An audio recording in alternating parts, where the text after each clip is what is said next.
to be brief. Madam Busic.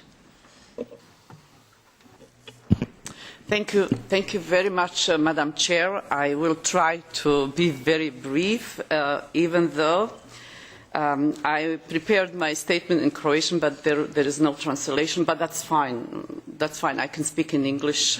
That's okay. But I will have to adjust. Madam Chair and Mr. Kukan and all my colleagues and speakers, I am very grateful for the opportunity that I have, that I can say a few words about the Croatian minority in Serbia. And so please allow me to point out only a few key questions, even though I have many. Only a few key questions with reference to the Croatian minority in Serbia. I am very grateful, and I listened very carefully what Mr. Kukan had to say, and I respect everything that you said, and I agree. And you said the legal framework is very good, but implementation lacks, or it's completely non-existent. You also said that Vojvodina is more advanced, and unfortunately, majority of the Croats live in Vojvodina, and I don't see that advancement. But anyway, if I am willing to give all kinds of data supporting what I just said. But let me, since we have a short time allotted to us, let me just point out the most important things. First is underrepresentation in state, regional, and local authorities of the Croats. I can prove this with with enough data to overwhelm you. But since now, Madam Chair, I will go by your rules and I will not explicate. Secondly, which is extremely important, it's the deficiency in realization of minority rights when it comes to the field of education. And since I am in that field all my life, I am very much concerned about that. I can name you certain places like, for example, one place small, it's called Sot near Šid.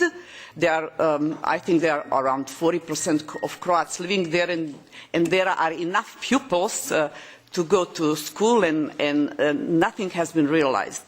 Schools, the directors of the schools do not finance, do not allow Croatians' books to be imported from Croatia, so they can study the Croatian language.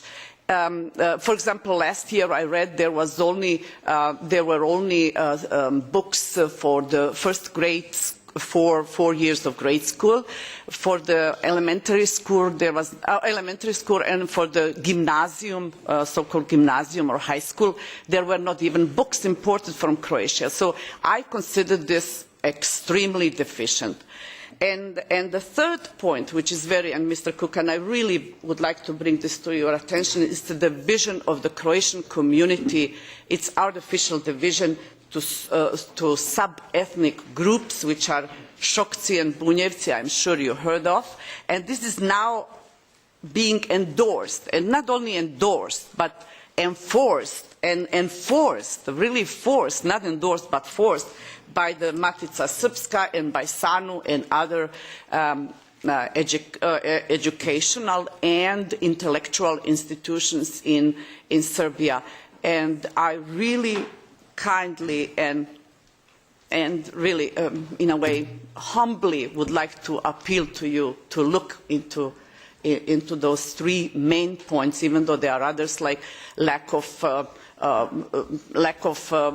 space for all kinds of cultural activities, and I'm really concerned what goes on. So please, when you go there, open your eyes wide. And I agree with my colleague as far as the Hungarian community as well. I have been to Subotica. I had the opportunity to stay there with my friends, professors, for a whole week, so I was able to speak to many Hungarians and Croatians, and I thank you very much for this opportunity, and I hope someone will hear me from the delegation and also from the respectable professor from Budapest. I really agree with everything that you said, and I hope that my colleagues from Serbia will also hear my appeal, and I thank you kindly for this. Thank you.